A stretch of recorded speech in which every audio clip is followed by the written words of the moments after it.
Right. So, this is a very vast topic. I mean, each person that is included in your syllabus warrants an entire book. That is the strength, the intensity, and the vastness of their contributions.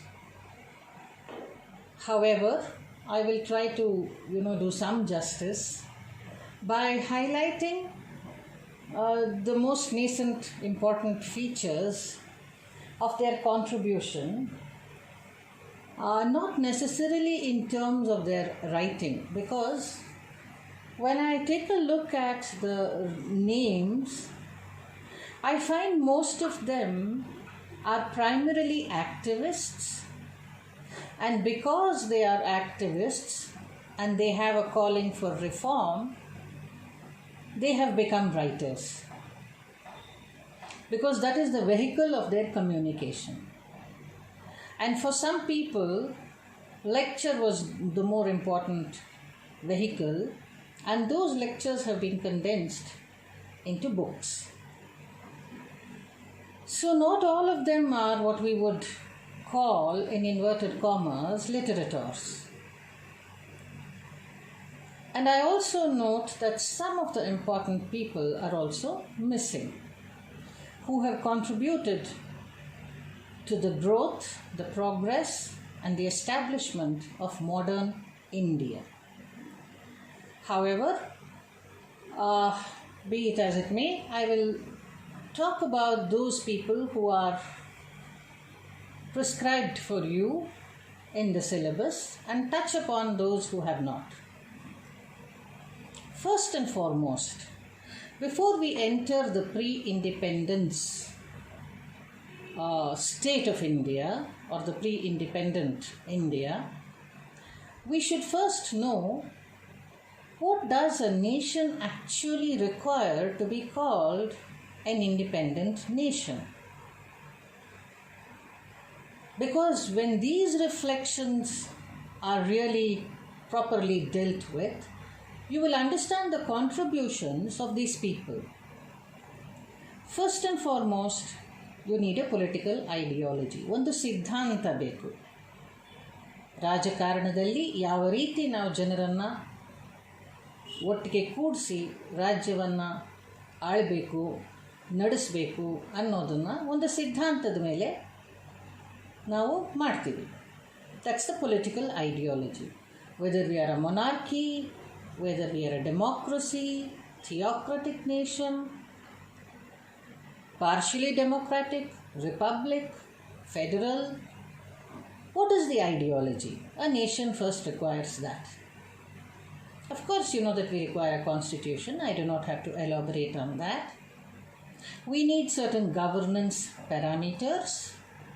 ಯಾವ ರೀತಿ ನಮ್ಮನ್ನು ನಾವು ಪ್ರಜಾಪ್ರಭುತ್ವದಲ್ಲಿ ಆಳ್ಕೋಬೇಕು, ನೋಡ್ಕೋಬೇಕು, ಒಟ್ಟಿಗೆ ಇರಬೇಕು, ಅದಕ್ಕೆ ಕೆಲವು ಕಾನೂನುಗಳಿರುತ್ತೆ, ಕೆಲವು ಶಿಸ್ತುಗಳಿರುತ್ತೆ, ಕೆಲವು ಕ್ರಮಗಳಿರುತ್ತೆ, ಕೆಲವು ಇನ್ಸ್ಟಿಟ್ಯೂಷನ್ಸ್ ಇರುತ್ತೆ. Most important, we need an aware citizenry, which is what all these writers tried to do. If you look at pre-independent India, all these writers tried to struggle very hard to make India modern and independence ready. Because we are more of a civilization than really a nation. ಸಾವಿರಾರು ವರ್ಷಗಳ ಇತಿಹಾಸ ಇದ್ದಾಗ ನಾವು ಸಿವಿಲೈಸೇಷನಿಗೆ ಜಾಸ್ತಿ ಪ್ರಾಮುಖ್ಯತೆ ಕೊಡ್ತೀವಿ. Nation is just very Young. ಇದು ಹೇಗೆ ಅಂತಂದರೆ, ಒಬ್ಬ ಹಳ್ಳಿಯವನು ಹಳ್ಳಿಗಳಲ್ಲಿ ರಸ್ತೆಗಳಲ್ಲಿ ಗಾಡಿಗಳು ಕಟ್ಕೊಂಡು ಓಡಾಡಿದವನಿಗೆ ಸಡನ್ನಾಗಿ ನಗರಕ್ಕೆ ಬಂದು ನೀನು ಮೋಟ್ರ್ ಗಾಡಿ ಓಡಿಸು ಅಂದ ಹಾಗೆ. It's like a villager who has been used to simple mud roads, asking him to drive on a tarred road in a city. It is too sudden and abrupt. You won't know the rules of the game. So, in order to know the rules of the game, in order to know what you need and require, you have to go through a journey. And all the writers that you have help you go, helped us in this journey of becoming a citizenry which is capable of governing itself. Along with this, I told you about the the things like civilizational construct. You have language, you have customs, you have traditions, you have religion. You have so many things binding you. So this is what a nation requires. But when these writers came that you have in your syllabus, what did India really have then? You had people like the French, the Dutch, already establishing their companies, the French East India Company, the Dutch East India Company. Then you have the British coming, then you have the Swedes coming, right? There were many other people who came into India. You had the Danes for trading. India was famous for indigo, for saltpeter, for spices, for silks, for textiles. It was a rich country. And if all of you have heard Shashi Tharoor's speech on whether Britain should offer an apology to India, you will know how much she lost. She transformed, unfortunately, in a negative way from a very rich, independent country to a very poor, impoverished country. Now, how did this happen, and how did we get into the whole conflict of colonization, and how did we come out of it? All writers have contributed to this willy-nilly. So I'll just briefly go through the timeline, because these writers come, more or less in this timeline. All of you know that East India Company was established, and then they started trading, asking permission from the kings, the Muslim monarch, and then for a small fee they were allowed to trade. But then they started becoming a little too oppressive and a little too commanding. So that is how the Battle of Plassey, which is actually Palashi, along the Hooghly River, started. The Nawab of Bengal, Siraj-ud-Dowlah, tried to collude with the French because the French had their own interest and tried to drive away the British. Under Robert Clive, you have the British fighting this battle. We had a huge army and the British were no match for us, but they managed to collaborate with Mir Jafar, who defected, and we lost. So for almost, many years, the subcontinent of Burma, Afghanistan, they started ruling. The French and the Dutch were kind of ousted out of this. They had very small holdings. Then came the Companies Act of 1764. Slowly, as their influence increased, by pitting one king against the other, one province against the other, one religion against the other, Bengal, Bihar and Orissa, which were the principal regions for natural resources, they had plenty of natural resources and they were very rich. The company was granted Diwan after the defeat in Battle of Plassey, meaning they had the right to collect the revenues from these states, these provinces. So it went on from 1767 to 1857. They extended their power. But then after that, another battle was fought, and the crown thought it was right to interfere, and the crown took over in 1857. In 1835, in the meantime, before the Sepoy Mutiny, which was, all very well know about the Sepoy Mutiny, the Sepoys refused to use the greased guns and cannons. That was when the crown took over. But between 1767 to 1857, they were becoming very, very violent and repressive. And that was when the need for a kind of education was felt. Because for governing a very large territory, you needed people who knew the language of governance, which was English. So Macaulay's Minutes, which all of you should read if you haven't read as yet,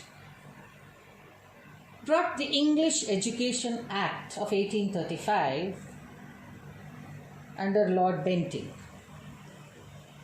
Before that, there were schools, there were colleges which taught Sanskrit, Persian, Arabic, in some places Urdu. But then they were teaching more of Indian-oriented, Oriental-centric kind of teaching and syllabus and program and curriculum. But the need for governing India was different. Those things were not required. So Macaulay's Minutes, Babington presented his minutes and said that we should have a downward filtration policy. That is, the lowest common denominator should also be a part of this education, should be able to, understand a part of this education. Languages like Sanskrit, Arabic, Persian, which were deeply rooted in, religion and philosophy, was not really going to help in the daily transactions. And a large part of the Indian population was left out because of many cultural reasons. So you needed a different kind of education, which was called the downward filtration policy. And that was, you heard of Macaulay saying one shelf of English literature is equal to thousands of native literature. So there was absolute disdain, lack of knowledge and absolute ignorance regarding Indian literature and Indian philosophy and Indian oral traditions. But still, I would look at it this way. The need of the hour was that you needed to govern a large territory, you needed to govern a people with different cultures, different language, every 40 kilometers away. So you needed a link language and you needed to use the crown's language. So you needed English. So a different kind of education had to be brought.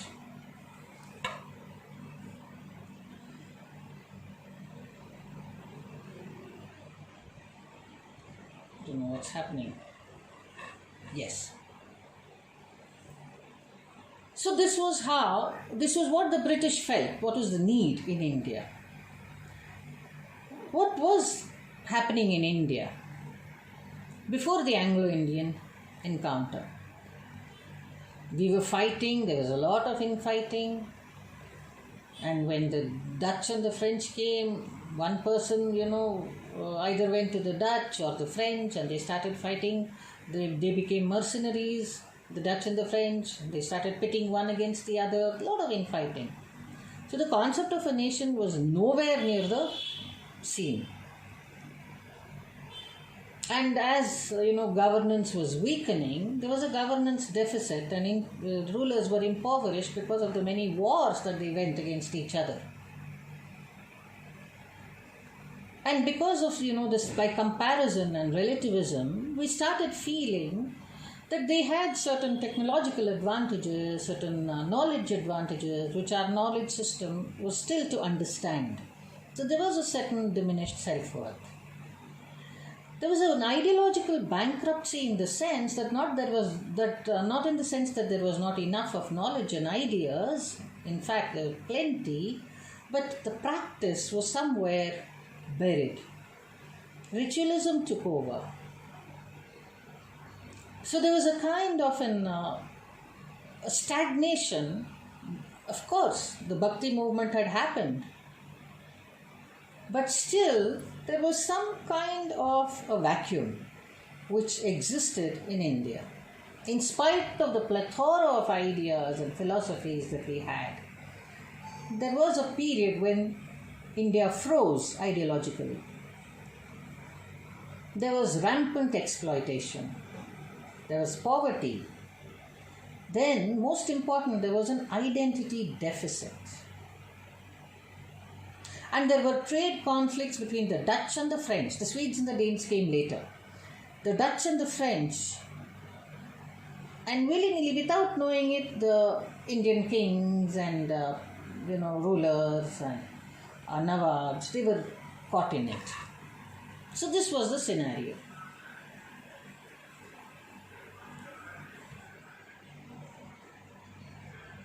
I find that, this is not moving. Sorry. Right.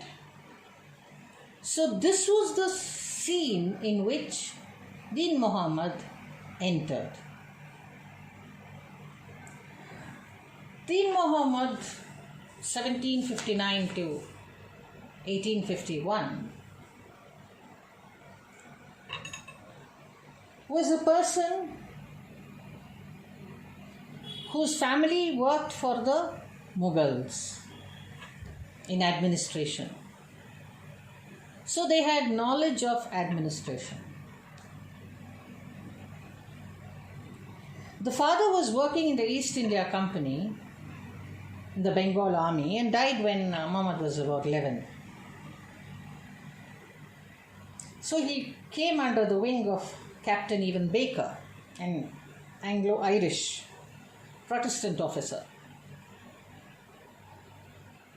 The Sepoy mutiny still hadn't occurred. So it was an era where a lot of trade was going on. Entrepreneurs were being born and they were making a lot of money. Though there was an undercurrent of tension, there was not an overpowering conflict or hostility. Still. So when he was like an apprentice to Evans, he served as a trainee surgeon. And he was actually in the camps when they went to fight against the Marathas. Then 1782, when Evans retired, he also retired. And he travelled with him to Ireland, England and Ireland. He settled down. He was one of the first early immigrants, to settle down in a foreign country.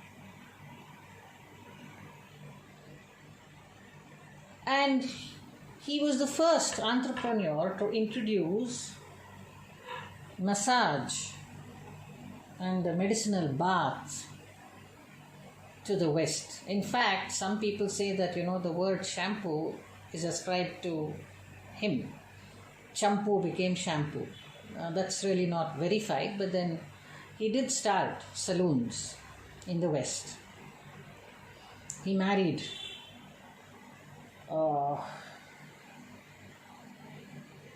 an English woman, settled down there. It's not until 1996 that it was discovered that this was the first travelogue written by an Indian in English. And this was the first type of book which was floated through public subscription. People contributed. There were 38 letters. It was in the epistolary form. It is very significant because it talks about an insider's view of life with the East India Company. He travelled far and wide, from Bengal to Bangladesh, under the East India Company wing. So he could authentically describe the different customs and traditions, including his own. And this was a very, very significant movement in India because the Mughal Empire was fading and the British presence was increasing. So he was very consciously observing the rise of the British power and the fading away, the descent of the power of the Mughals. But as he had an English education and as he was a part of the East India Company, and as he had westernized education, obviously, spending a lot of time with the English, it would have rubbed on to him, the power of the colonized. In fact, when there were incursions by the tribes, the tribals, you find in his letters a kind of a patronizing attitude that they were a little uncivilized. That's because he no longer is really an Indian.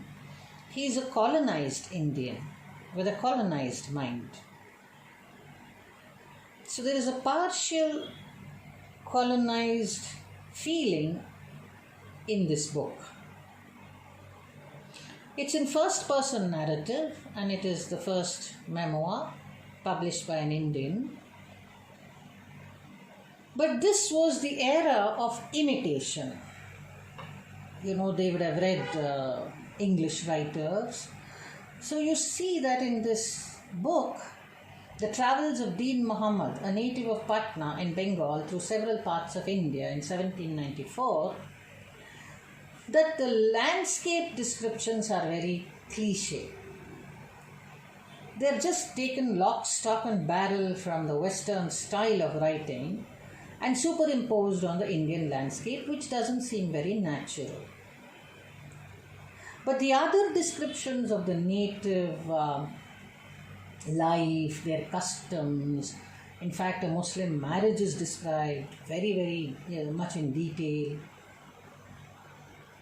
So this is a very important work by a writer who has been a part of the first phase of colonization, the first 100 years. So it's a very, very detailed, factual, important, significant account of what India went through at that point in time.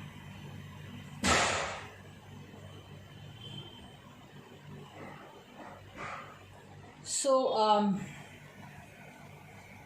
this I would call in India at that time for Indian writers an era of imitation.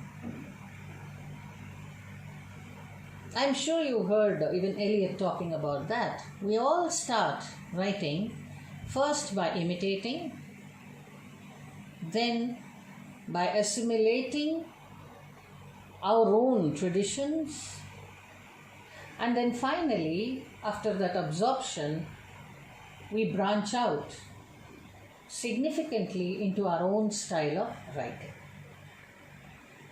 So, if we talk about an individual in that sense, you can also talk about a nation, a landscape, a literary landscape in that sense. So, this is in brief Deen Muhammad. Now, Raja Ram Mohan Roy, my goodness,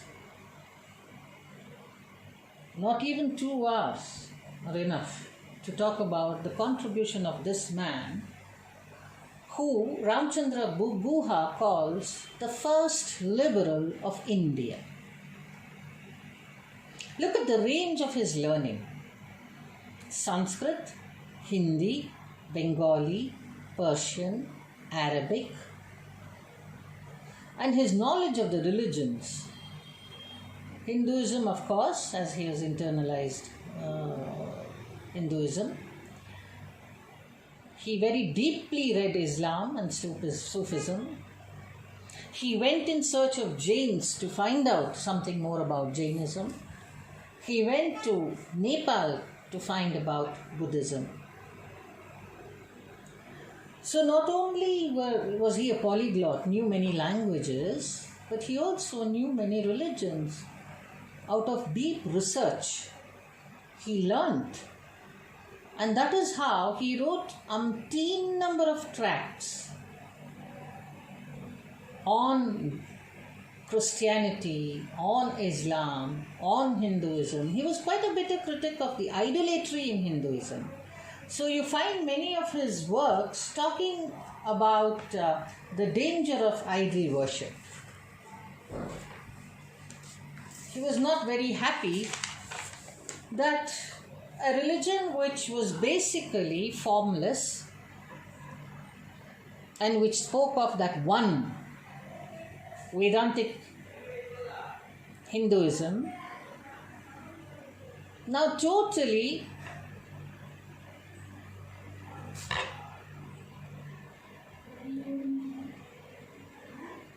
just a minute, 1 minute.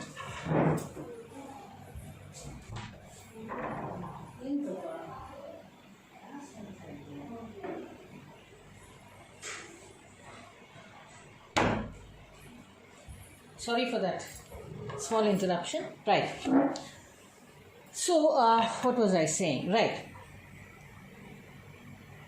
He was a bitter critic of Hinduism because, we went far away from the ideal concepts of Hinduism and descended into a kind of ritualism and idol worship, and then negative practices like sati and banning of marriage of widows.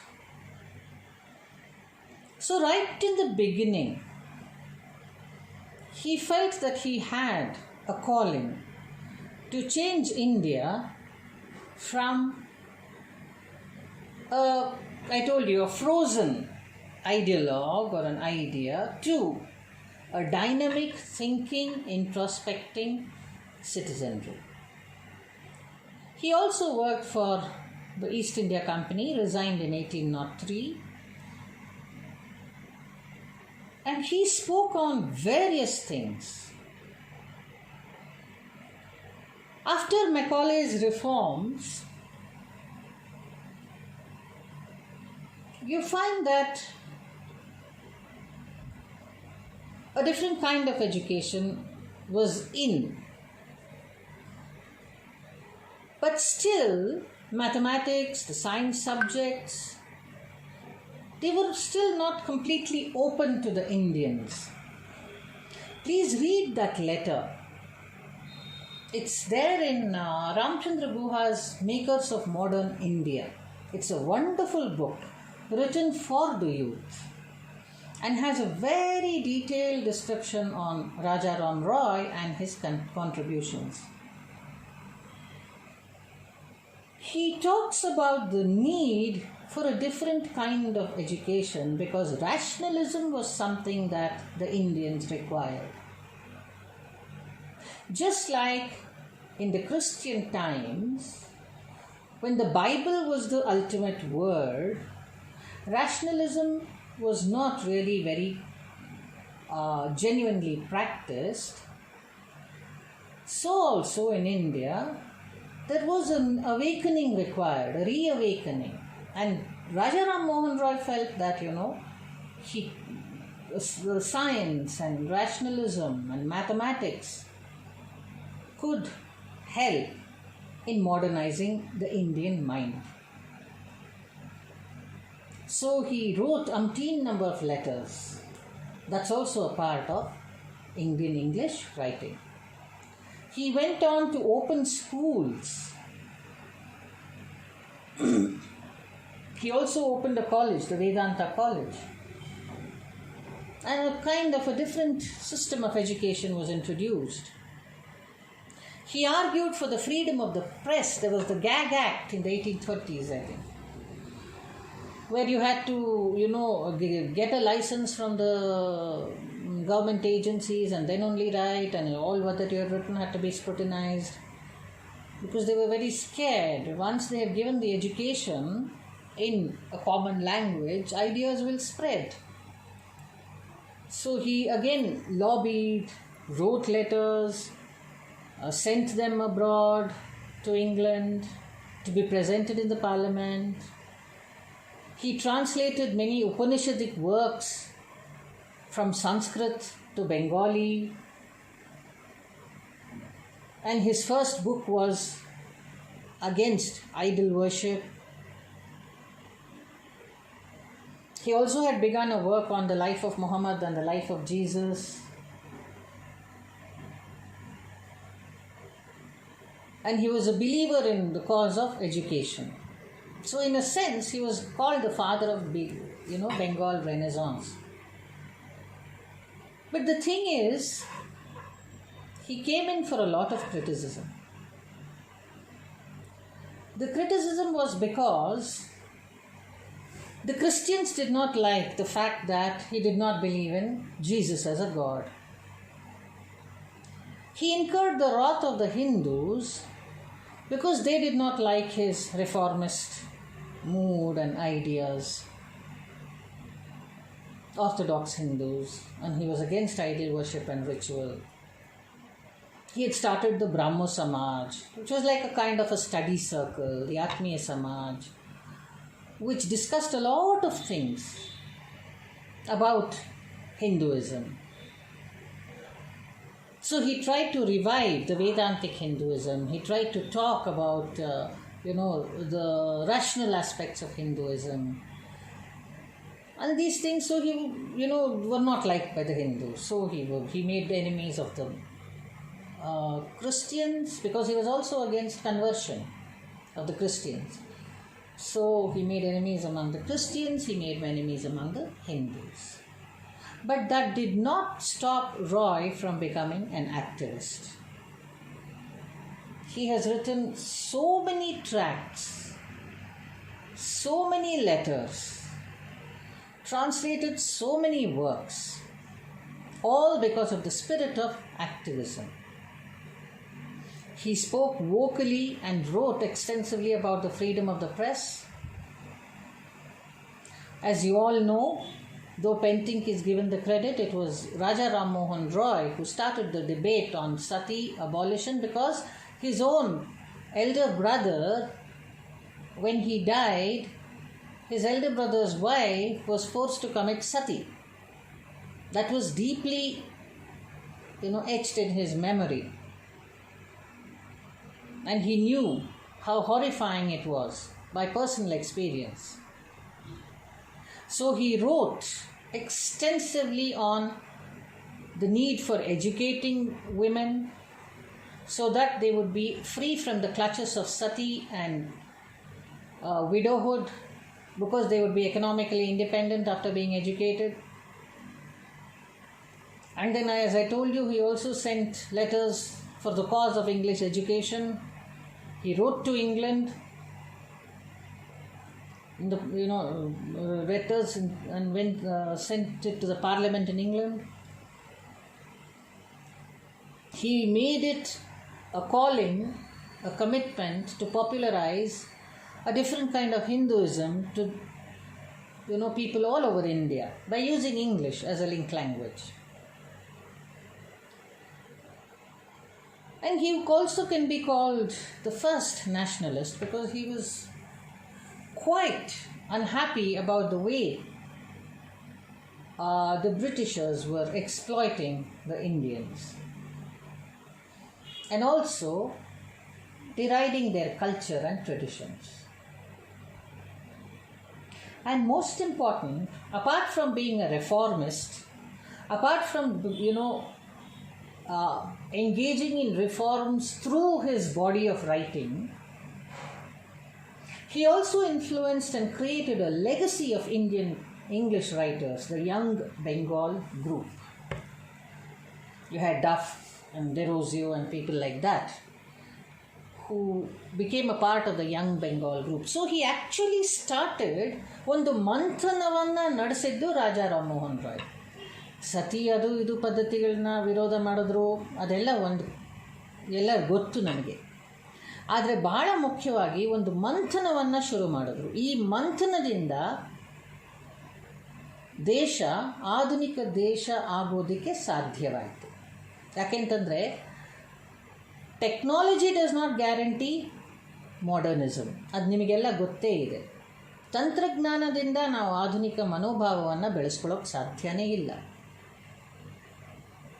ನಮ್ಮ ಮನಸ್ಥಿತಿ, ನಮ್ಮ ದೃಷ್ಟಿಕೋನ, ನಮ್ಮ ಸಿದ್ಧಾಂತಗಳು ಅದು ಬದಲಾಗಬೇಕು. ಅದು ಬದಲಾಗಬೇಕು ಅಂದರೆ ನಮ್ಮೊಳಗೆ ನಾವು ಹೊಕ್ಕಿ ನೋಡಬೇಕು. ನಮ್ಮ ದೇಶ, ನಮ್ಮ ರಾಜ್ಯ, ನಮ್ಮ ಜನ, ನಮ್ಮ ಧರ್ಮ, ನಮ್ಮ ನಾಡು, ನಮ್ಮ ಭಾಷೆ, ಅದರಲ್ಲಿ ಏನು ಲೋಪದೋಷಗಳಿದೆ ಅಂತ ನಾವು ನೋಡಬೇಕಾಗತ್ತೆ. ನೋಡಿ ಅಂತ ಮೊದಲನೇ ಬಾರಿಗೆ ಹೇಳಿದವರು ರಾಜಾ ರಾಮಮೋಹನ್ ರಾಯ್. ಎಲ್ಲವನ್ನು ಸ್ವೀಕರಿಸಬೇಡಿ. English comes from the West. Let's accept it. It's a wonderful link language. So we'll have the Western kind of education, but we will be rooted in our perspectives. That kind of a blending is what Raja Rammohan Roy actually represents. An introspection, critiquing of both the West and India, precipitating and starting a certain ideological debate and discourse, which was a part of the Indian tradition, but somewhere down the line we had lost it. Because we had lost the language. Sanskrit only became the language of the educated. Persian, Arabic, the language of the court. So where was the link language where people could talk to each other and discuss things of common relevance? That was what English gave. In spite of the fact that we are so critical of Macaulay, we should think about the advantage of having a link language. Raja Rammohan Roy used it to the maximum. That is why his biographer, Sophia Dobson, says he interpreted England to India just as he interpreted India to England. He was an ideal bridge. If you look at all of Raja Rammohan Roy's works, he is not only an ideal bridge between the East and the West, he is a critic of the West as much as he is a critic of his own traditions. And the dialogue and a conversation starts between the East and the West, which led to a lot of ferment and fervor and passionate discourses in the Indian milieu. So it is his writing, though in a very canonical sense cannot be called literary, I would call it activist writing, which propelled India from an ancient civilization to a modern nation. We have to give credit to Raja Rammohan Roy for doing this. I was talking about the Young Bengal group. Now in this Young Bengal group, there was this young person called Henry Louis Vivian Derozier. Now Louis Derozier stands at a slightly different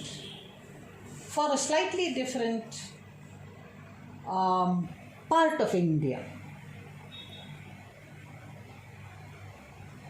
which is also an important part of India.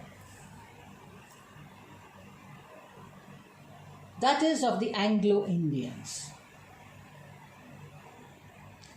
He had a Portuguese father and an English mother. And very young in his age, he was introduced to a person called Father Drummond in his Dharmashala school. And Drummond influenced him deeply in the liberal arts, because Drummond was called a liberal thinking person. Liberal arts, rational inquiry, radical ideas. All these were introduced to Derozier at a very young age. Even he started writing poetry at a very young age, because he was sent to an indigo plantation, and it was so beautiful there. He started writing poetry and he started sending it to the Indian Gazette. It was published also. Later he became the editor also of the Indian Gazette, assistant editor.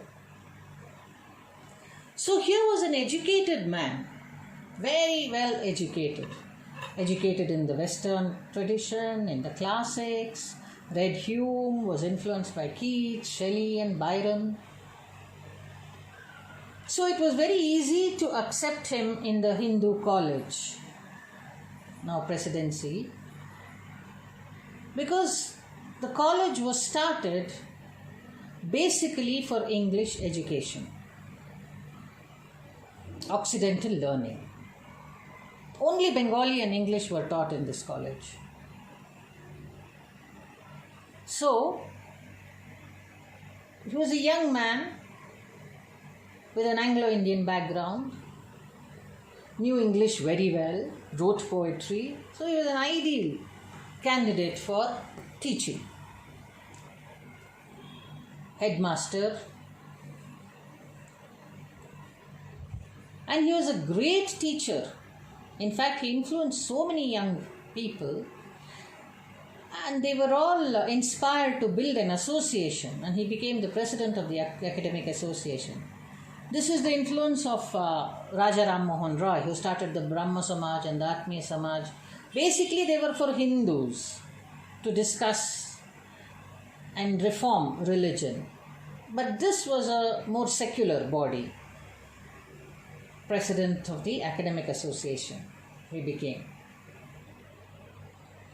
But now, this is the year 1830, early 19th century, where now new ideas were slowly seeping in.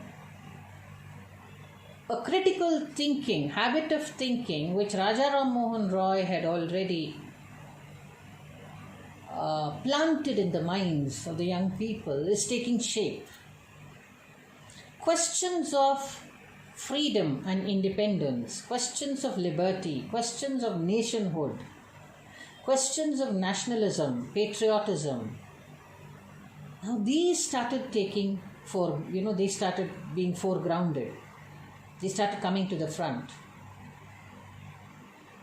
And as he was very vocal in his love of the country, he was promptly dismissed.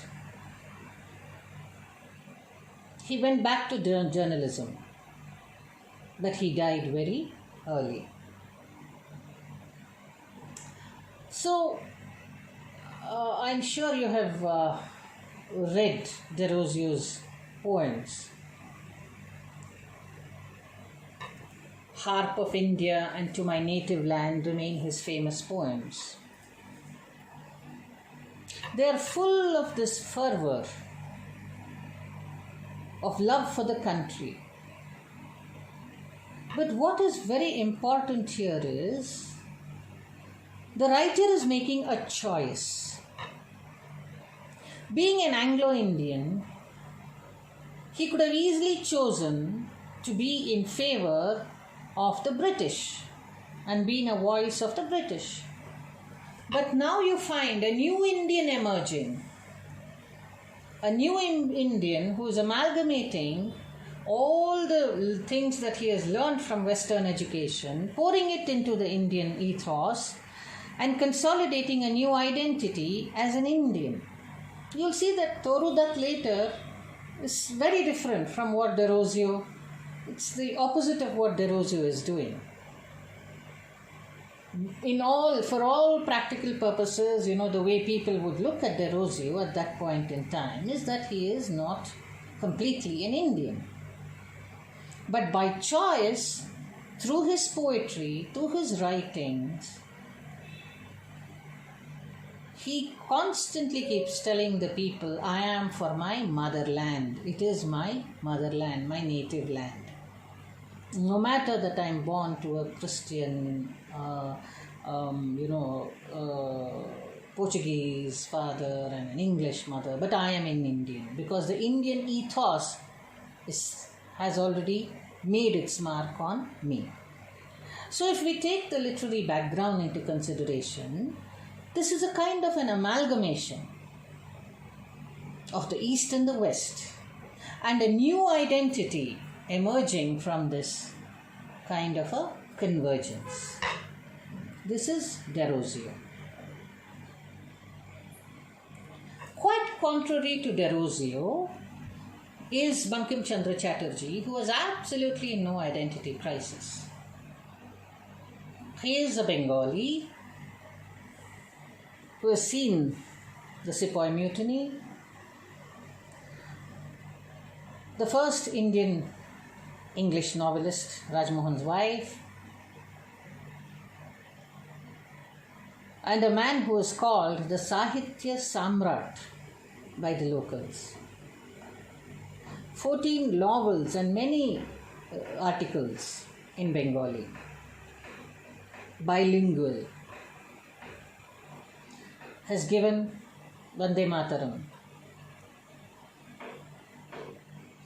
But what is important to us as people who study literature is that the pan-Indian Renaissance, there was only this Bengali Renaissance happening, but the pan-Indian Renaissance and the rise of, nationalism, you can see in Bankim Chandra's Anand Math. He was one of Presidency College's first graduates, by the way, and he was working for the administration and retired there. But his Anand Math, which focuses on the protagonist who is a sannyasi, but who fights for the rights of his country. It's a political novel. It was very, very important, and it became very popular because just like Raja Ram Mohan Roy released our mind from a certain colonial imprisonment, Bankim Chandra Chatterjee started releasing the idea of nationhood, the need and rise for nationalism. In fact, what is very significant is that just one song was used in the Swadeshi movement.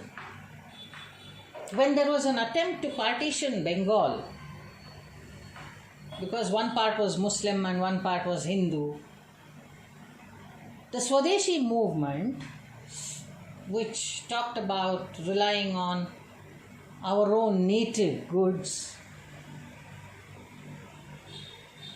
used this song as an anthem for giving fillip to the movement. So you see how sometimes literature can create great upswings. Uncle Tom's Cabin actually made America realize what was being done to the slaves in the South of America. Many mythological stories of the Puranas in India were used in dramas to get the people to understand what was happening actually to us Indians. We were in blissful ignorance because we were too divided and separated. So works like these brought people together under one platform. There was a pan-Indian need, and the need was for understanding that we are a country, we are a nation. We need our own separate special identity. and we need not be ruled from somewhere across the seas. He also developed this Banga Darshan, which had a lot of these controversial issues being constantly thrashed out, and because he was also a lawyer, he knew the legal import of every statement that he was making. And one interesting detail about him is that he was ambidextrous. Tagore's mentor also. Tagore, yes, and Aurobindo also wrote a tribute to him. So, very few people can write with both left and right. So, Bankim Chandra was one kind of person who really made the country rise up to the spirit of nationalism through his works. And he also talked about the essential conflict between the East and the West in the identity of one person. So there are many issues, the zamindari system and its problems, and the modern middle class. All these things were talked about by Bankim Chandra.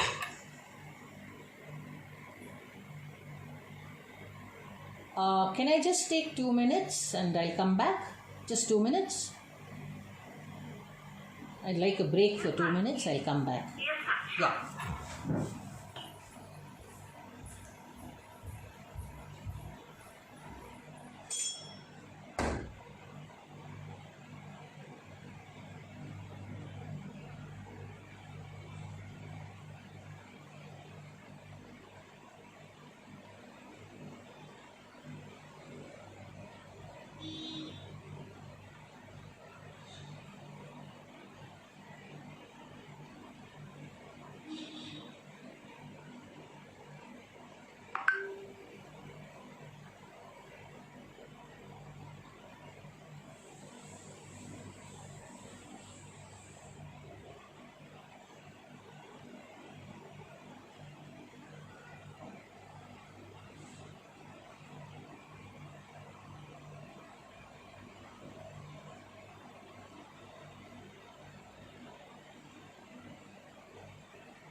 Thank you.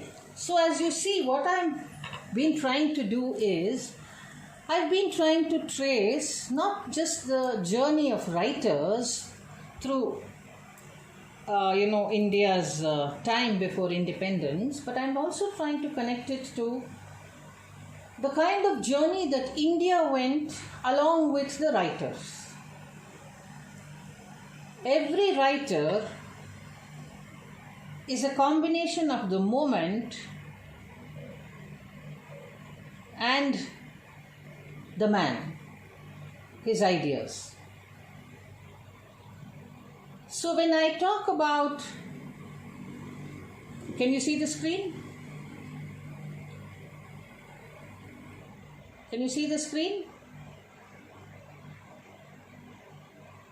Yes, ma'am. The screen is visible. Yes, thank you. So when I'm talking about each writer is a part of the growth of the nation from a colonially dependent space moving towards an independent nationhood. From an ideologically impoverished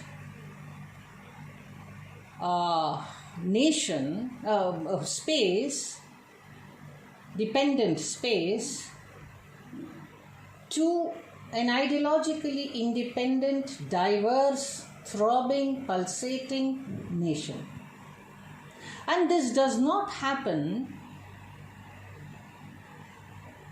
just by political movements. ಚಳುವಳಿಗಳು ಇರಬೇಕು. But ಚಳುವಳಿಗಳು ಹೇಗಾಗತ್ತೆ? ಬರೀ ಮಾತಿನಲ್ಲ, ಬರವಣಿಗೆನಲ್ಲೂ. ಯಾವಾಗ ಬರವಣಿಗೆ ಬರುತ್ತೋ ಓದುಗರು ಹೆಚ್ಚುತ್ತಾರೆ. ಓದುಗರು ಹೆಚ್ಚಾದಾಗ ಮಂಥನ, ಚಿಂತನೆ ಹೆಚ್ಚಾಗತ್ತೆ. ಚಿಂತನೆ, ಮಂಥನ ಹೆಚ್ಚಾದಾಗ ಸಂವಾದ ಹೆಚ್ಚಾಗತ್ತೆ. ಸಂವಾದ ಹೆಚ್ಚಾದಾಗ ಬದಲಾವಣೆಗಳಿಗೆ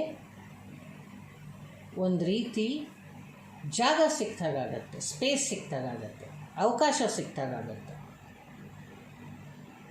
ಸೊ ಇದು ಒಬ್ಬರೋ ಇಬ್ಬರೋ ಬರೆದಿದ್ದು ಅದರಿಂದ ಸಮಾಜ ಬದಲಾಯಿತು ಹೇಳೋದು ಭಾಳ ಕಷ್ಟ. ಎಲ್ಲವೂ ಒಟ್ಟಿಗೆ ನಡೆಯುತ್ತೆ. ಒಂದು ಕಡೆ ಇಂಡಿಯನ್ ನ್ಯಾಷನಲ್ ಕಾಂಗ್ರೆಸ್ ಹುಟ್ಟಿತು, ಅಲ್ಲಿ ಒಂದಿಷ್ಟು ಮಂಥನ, ಚಿಂತನೆ ಎಲ್ಲ ನಡೀತಾ ಇದೆ. ಇನ್ನೊಂದು ಕಡೆ ಸ್ವಲ್ಪ ರ್ಯಾಡಿಕಲ್ಸ್ ಹುಟ್ಟಿದ್ರು. Through force they want to change the trajectory of the country. ಇನ್ನೊಂದು ಕಡೆ ಬರವಣಿಗೆನೂ ಒಂದು ಶಸ್ತ್ರವಾಗಿ ಉಪಯೋಗಿಸಿದಂಥ ಜನಗಳು ಇವರು. Consciously they used their words, they used their language, they used their literary acumen to bring about a change in the minds of the people. Only when the minds of the people change will a nation accept any kind of reform. And that is what these people did. That is why their contributions are so rich and so important.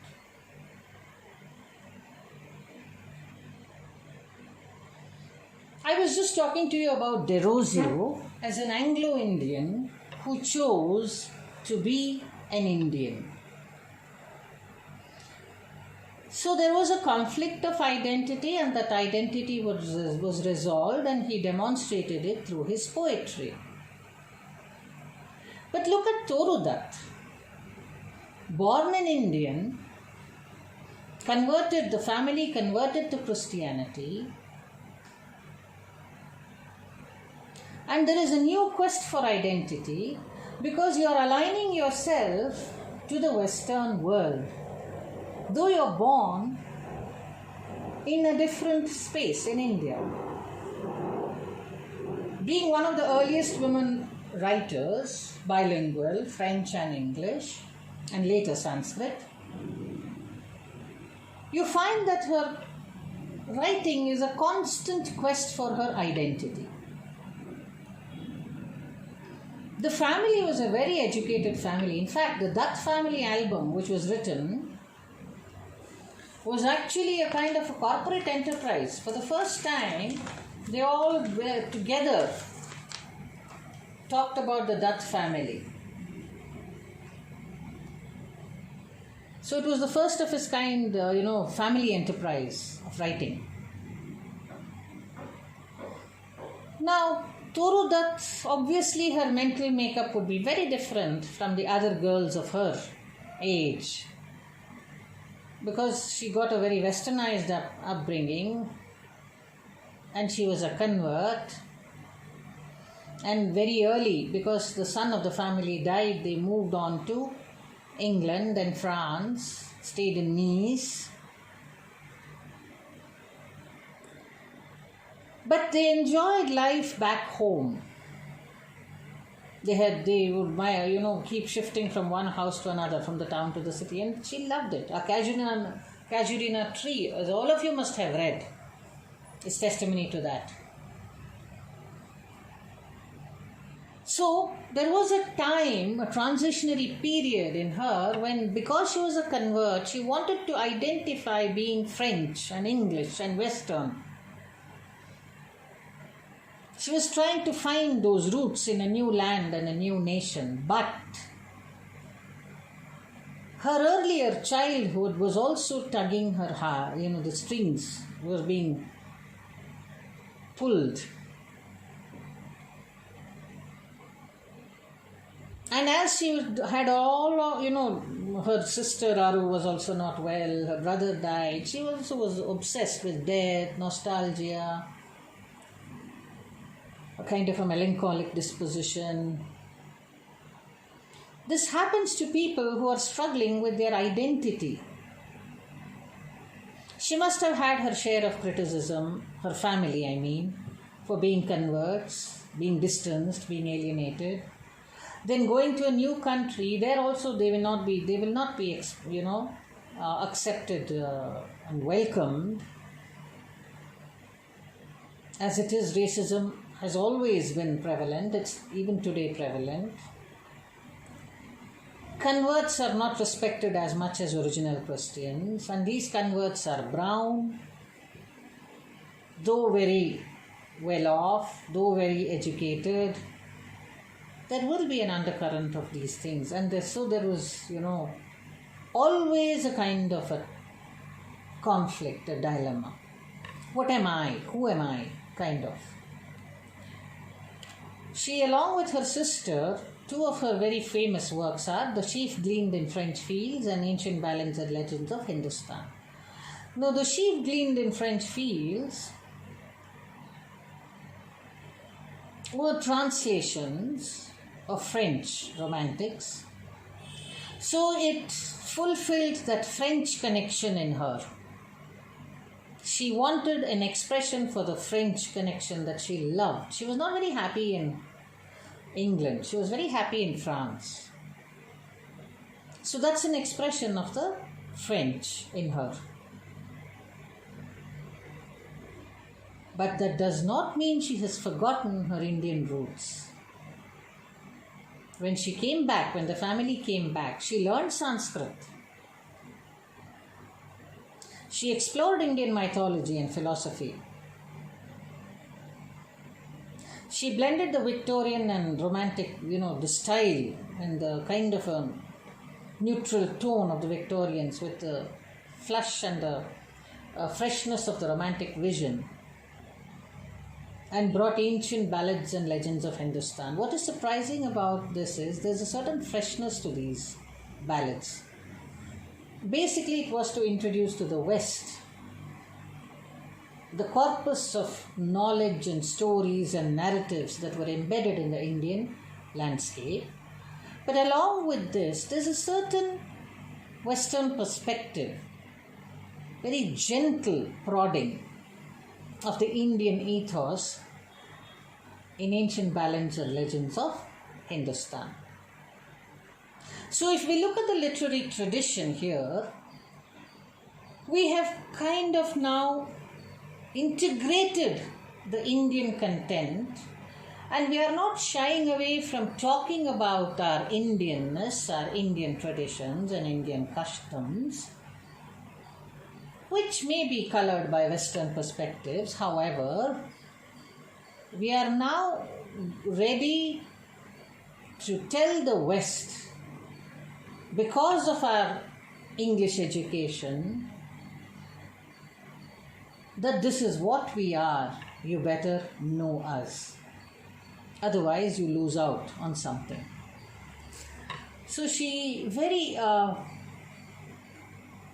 capably, very well, very proficiently, she introduced the mythology of India to the West, which was, of course, with its own style of an amalgamation of the West and the East. Now, what can a person say about Tagore? Just like Raja Ram Mohan Roy, Tagore also is not just a man with a multifarious personality. He is a polymath. That means he knows music, composing, writing poetry, writing novels, creating musical traditions, writing drama, writing treatises. But of all these writers, he was the most non-political, apolitical, I would say. Though he has been pulled into controversies, political controversies, his trajectory was totally different, Rabindranath Tagore. How many minutes more do I have, Madam Famita? 15 minutes, ma'am. 15, okay. I'll do it quickly. Right. Yeah, I know, ma'am. We are not doing enough. We are not able to give that much time because of... Okay, I'll finish fast. Right. So 8 novels, 4 novellas. Gohar Ghaire is also very important because it talks about the internal world of the Indian and the external world of the modernized India. So a painter, a philosopher, a musician, gave us the national anthem, got the Nobel. He's been called Gurudev, called the Great Sentinel, knighted in 1915, returned the knighthood because of Jallianwala Bagh. But what is the essence of Tagore? 2 things. An alternative view to education through the Vishwa Bharat University, that education should be done in the open and not in the closed walls. But the most important is that he talked about a kind of a global citizen. He was very modernized in the sense that he caught all the cosmopolitan trends of westernized education. But what was important to him is that you be rooted to your culture, but don't be tied down to the borders of your country. That's a very narrow way of looking at the world. The entire world should be our nation. So in that sense, he was a critic of nationalism. The narrow idea of patriotism and things like that. We should try and Kuvenpu tumba chennagi heltaralla, Vishwamanava. One should go beyond the boundaries of a nation and think of the entire world as a nation. So you must read his articles on nationalism, which is an eye-opener, and it is very, very important today to know that. What do you mean by pseudo-nationalism? What is nationalism? What is patriotism? What is being a world citizen? What does it entail? These are the things that Tagore talked about, and Ramchandra Guha calls him the rooted cosmopolitan because he looks ahead. He's a forward-looking person, and he thinks about the integration on a world platform of this cultural encounter. And that is something which even today resonates. So please read his works on nationalism. Now, Satyanandan, of course, Krupabai has been recognized as the first writer of an autobiographical novel in English, the story of a native Christian life. Unfortunately, Tarabai Shinde, Pandita Ramabai, Anandi Ben, especially Tarabai Shinde, they've all been left out, but they were also very vociferous spokespersons of the rights of women, especially Tarabai Shinde and Pandita Ramabai and Savitribai Phule. Anyway, they've been left out here. Now, Krupabai was a convert, so the struggles of conversion and the struggles of life of a woman under conversion, all this you get in Saguna, Story of Native Christian Life.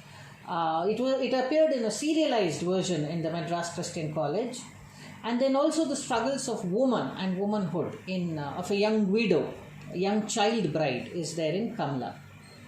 So there is a clash between, she has that colonial enlightenment through her education because she became she was studying to become a doctor. But there was traditional wisdom, and also there were limitations of the traditional wisdom. So she was trying to, resolve these conflicts within her, and she also went to Zenanas and she taught young girls. She opened a school for Muslims. So later you find that, you will have this strain of the very personal in Kamala Das. But this is the beginning of the woman writing for the public about herself and about her life in the public domain. So in that sense, it's a very important seminal work. I don't have to tell you much about Swami Vivekananda. Many of you have read the speech. Just like in the 7th century, Shankaracharya went all around India and talked about Vedantic Hinduism. Swami Vivekananda went out of India and popularized the Vedantic brand of Hinduism. Most of his works are lectures, and those lectures have been combined, and they have been brought into the book form. So Aurobindo, Gandhi, they all followed Vivekananda, and today he is a youth icon because he not only introduced Vedantic Hinduism or monotheism to the West within the Hindu order. He talked about the order of the monks. He talked about the importance of yoga. He talked about the importance of even the levels that there are to Hinduism, which can accommodate idol worship too. Being conscious of the Brahman. So Vivekananda's place is that need to call for rational, logical thinking, even in spiritual awakening, in philosophy. So this is the different kind of India that is being brought forward. An India which was very modern in its outlook, very rational in its outlook, in ancient wisdom. I would be doing a disservice if I skip this. So 100 volumes of the work, the earliest being Hind Swaraj, Harijan, writing letters every day to the youth and answering their questions, believing in interfaith dialogue, being published in almost every language of the world, having followers through the works of Gandhi, in either Nelson Mandela, Martin Luther King, Obama. The following and the translations of the works, 100 volumes, tell us a lot about this great man who, through his writings, which are by no means literary pieces, but they are full of profound wisdom, not only of the Gita, of non-violence, of political strategies, but also about how the youth should live. Please do read my Experiments with Truth. There cannot be something so honest as this in terms of an autobiographical confession. If there is any writer whom you would call the perfect writer activist, it is Mohandas Karamchand Gandhi. Every piece that he has written has a purpose, not only to make India independent, but to ventilate the minds and make the minds very independent. So it's not a mean achievement to be translated to almost every language in the world and have more than 100 volumes of work. And with the same scholastic ability, much more, than Gandhi, much more also in the know of things in terms of the conflicts that India entered into, is Ambedkar. He wrote extensively on so many things. In fact, his works on economics is really a treat to read. And on Buddhism, Karl Marx and Buddha, one of the finest works. Annihilation of Caste, which is debated even today, is one of the finest works. So a man who talked about gender equality, a man who debated democracy, inclusive politics, of course, the architect of the Constitution, civil rights, political thought, Buddha, especially his works on inclusiveness and erasing untouchability. They're really worth a read. So one should really revisit Ambedkar again and again and again, because every decade there is some new relevance when you read Ambedkar. He was such a forward-looking individual who knew so much about economics, so much about about law, so much about rights, so much about experienced untouchability. So he knew so much about humiliation and identity crisis. So Annihilation of Caste, with an introduction by, I think, Arundhati Roy, is worth reading.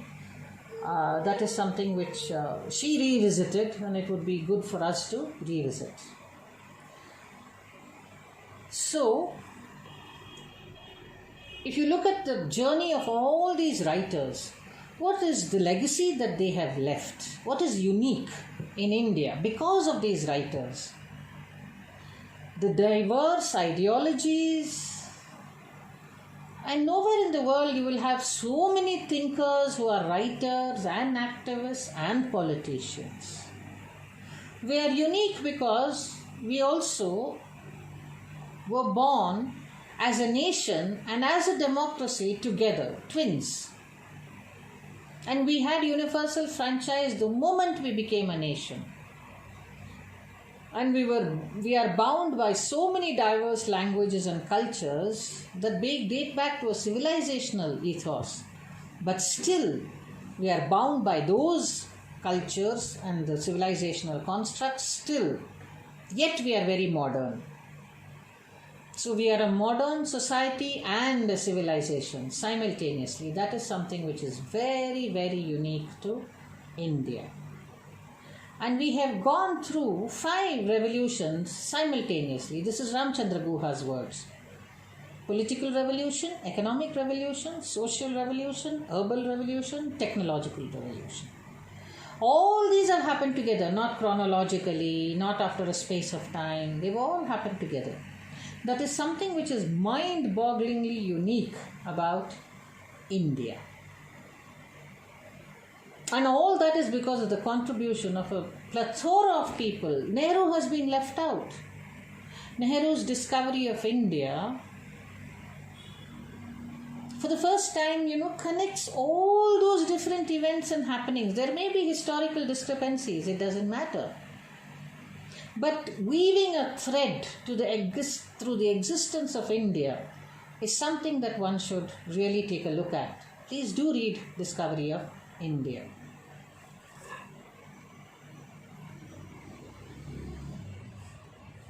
So ultimately, what I would like to say is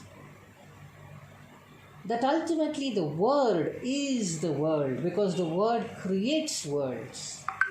The word creates movements.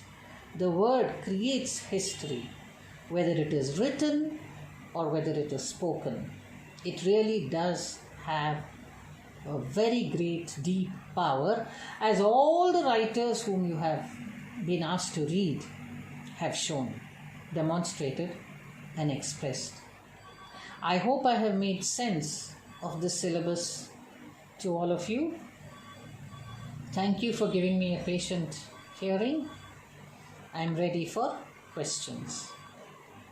Thank you very much, ma'am. It was indeed a very vast topic. And of course, in the given short time, you have attempted to present the highlights of each of these writers. Thank you so much for presenting the writers in a nutshell to our students. Now, as Dr. Anita said, the floor is open for questions. Madam, is my screen closed now? Yes. Yeah, yes, okay, right, yeah. Thank you, Shubha Shashikant ma'am, for having joined us. Welcome to the program. Oh, Shubha, hi. Now we'll take questions, ma'am. Any questions from the participants?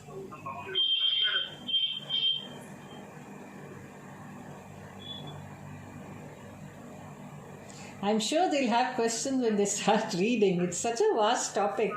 Too many writers are included. Yes. And each writer is for one semester, actually. Yeah. Actually speaking, one writer would suffice for one whole semester. Yes, that's the length and breadth of their work, no? Yes, yes.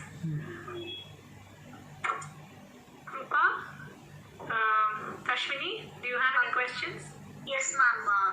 This is Kashmini S. Kumar from GSGC. Thank you for making this program, ma'am. I'm very thankful to you, ma'am. I have a question. Can I ask you? Yes. Yeah, ma'am, I have a doubt.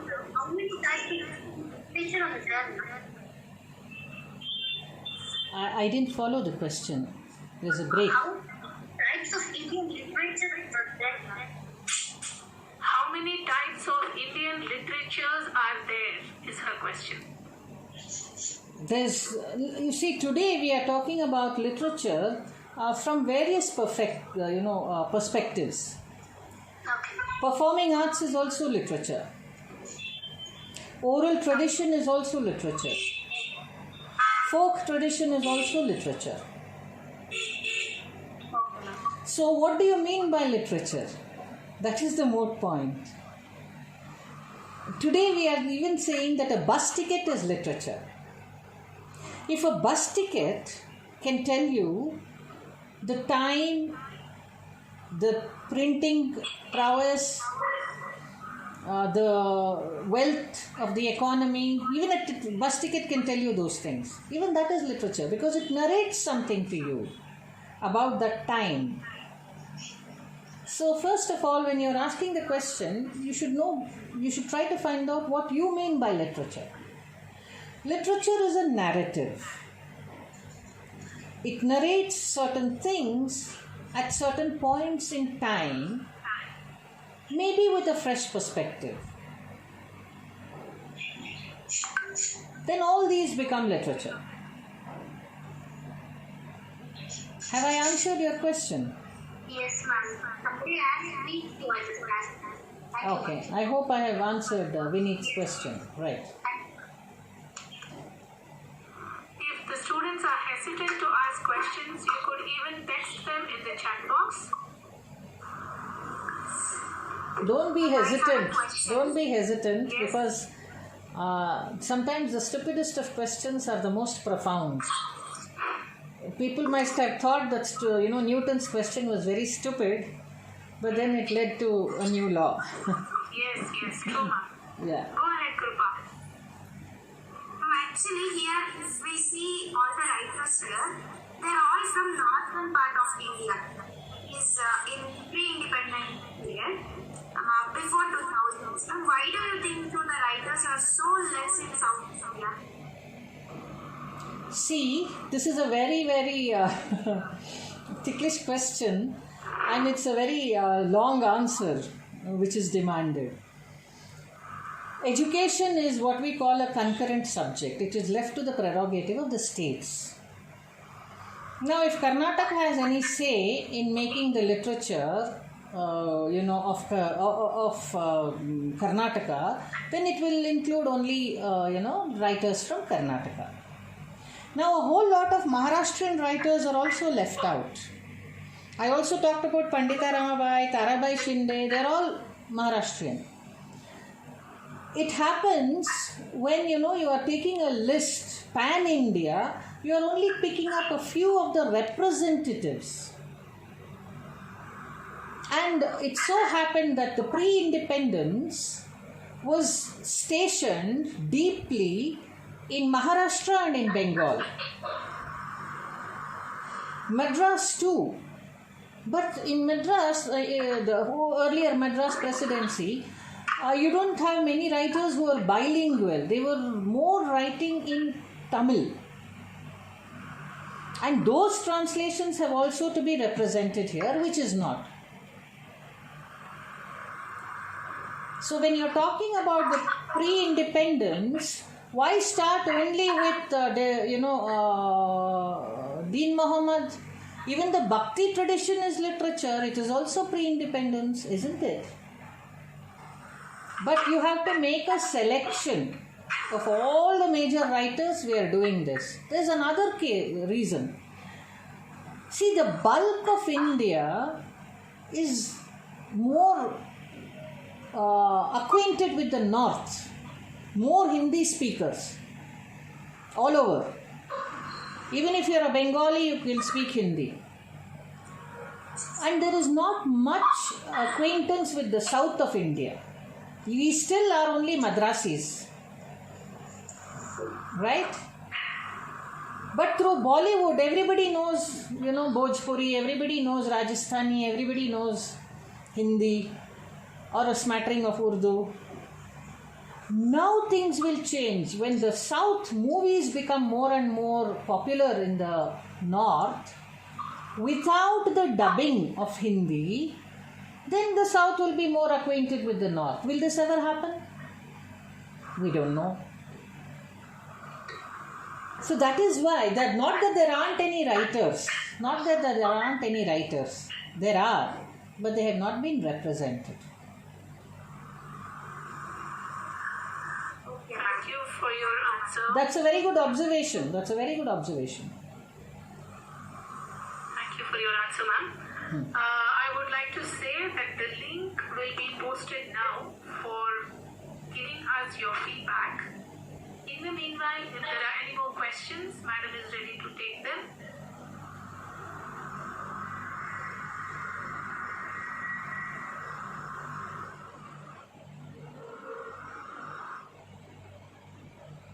India belonged to a tradition where knowledge was created through dialectics, through question and answers.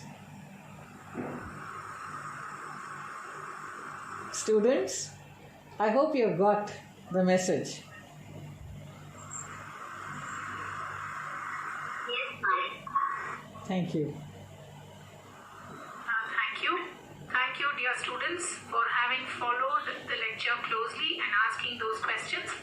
I now request our principal in charge, Dr. Shubha Shashikant, HOD, Department of Chemistry, to make her presidential remarks. Over to you, Shubha ma'am. Thank you, Famida. You're audible. Thank you. Please continue. Yes. Yeah, sure. Respected resource person, Dr. Anita and Dr. Madhumati, Dr. Famida, all my dear students. Today's session, Indian English literature writers of pre-independent period was very informative. I was listening to Dr. Anita. It's my friend Dr. Anita, was my colleague in Government Science College.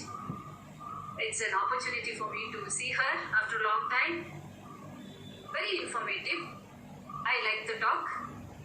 I really congratulate the Department of English, Professor Madhumati, Dr. Famida, for even giving me this opportunity to attend, to making me a part of this function or your workshop.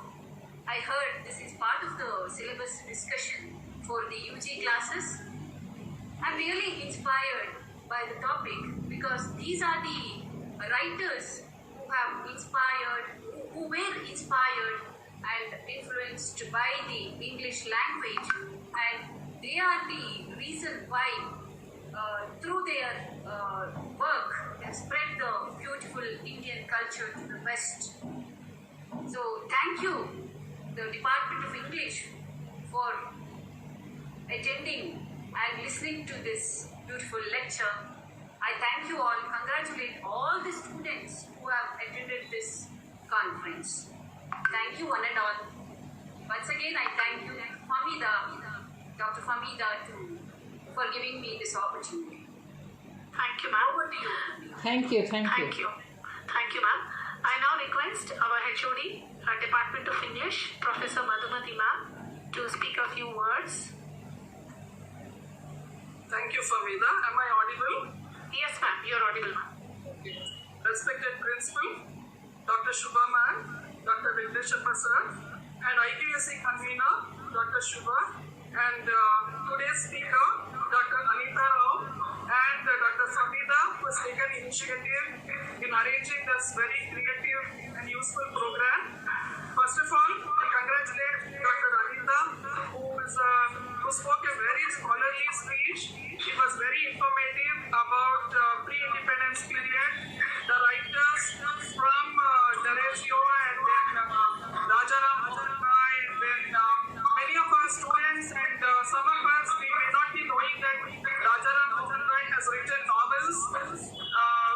We thought of him as a social reformer. So many things, she has spoken, which is very useful to the students because they have this pre-independence literature. So I congratulate Dr. Anita for her scholarly speech, which was very informative, and I thank Dr. Famida who took initiative in arranging this informative program. I also congratulate all the participants, who have taken interest in this special lecture arranged by the Department of English, GFTC, Vijayanagar. Thank you one and all. Thank you. Thank you, ma'am. Famida ma'am, before you conclude, I just would like to tell the students something. Yes, ma'am, please. Am I permitted to? Yeah. Students, I would request you to read The Makers of Modern India by Ramchandra Gohar. This is very informative and it has been written especially for you students. Okay?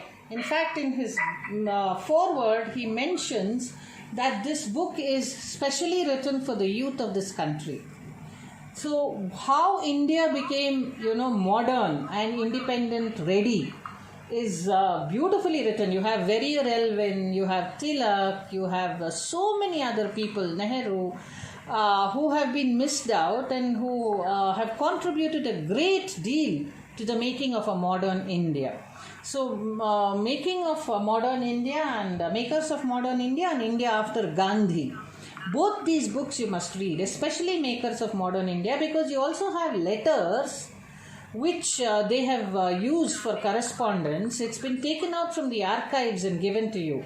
Nobody has done such deep research. So please do read it. And madam, if any of these students want any kind of clarification, they can always contact me. I have also given my email ID. So you're free to, ask me questions later if you don't want to ask now. Thank you, Famida ma'am. Thank you. Really, it's a great opportunity for our students. I'm sure one or a couple of our students would like to contact you and get their doubts clarified as and when they read. Yes, that's true. And other supporting material that you have asked them to read now. But as it is said, all good things should come to an end. I now request our student, Tashwini, to render the vote of thanks. Over to you, Tashwini. Am I audible, ma'am? Yes. Good afternoon, everyone. It gives me immense pleasure to propose the vote of thanks for this talk organized by Department of English, Government First Grade College, Vijayanagar, Bangalore. I would like to begin with a beautiful quote by Derozier. In ordinary life, we hardly realize that we have received a great deal more than we do, and that it is only with gratitude that life becomes rich. I thank Dr. Anita Rao, the research person who has taken the time out of busy schedule to speak to the students of optional English of Bangalore University. Thank you, ma'am. I now thank Professor Madhumati, HOD, Department of English, Government First Grade College, Vijayanagar, Bangalore. Thank you, ma'am. I now thank Dr. Shubha, HOD, Department of History. Thank you, ma'am. I now thank the organizers of Untitled Chapter. Thank you, ma'am, for having organized this event. I now thank the teaching faculty of different colleges of Bangalore University for spending your precious time with us. I now thank our beloved audience from various colleges who have made this program a grand success before present. And Thank you, Tashwini. Anita ma'am, a Yes. total of 86 participants have attended this program. Thank you. And I would just like to share a few of the feedback that has been given. Dr. Madhuramoli from SFS College says, thank you so much for such an exceptional lecture from multifarious perspective. We would love to hear many more sessions from you. Thank you. Thank you. And Madhumali. Umar Ali says, thank you for your informative lecture, so useful for students. Even though this was meant and circulated in different groups, the link, etc., I'm very happy to share with you that people from many private colleges have joined, not just the people who are doing optional English, even other interested people have joined. So Wonderful. I have the information in my chat box. I will be sharing that with you shortly, ma'am. Wonderful. Thank you. It's really encouraging. Wonderful of you to have accepted and rendered this talk for the benefit of all of us. Thank you once again, and I thank everyone who has made this session possible for us.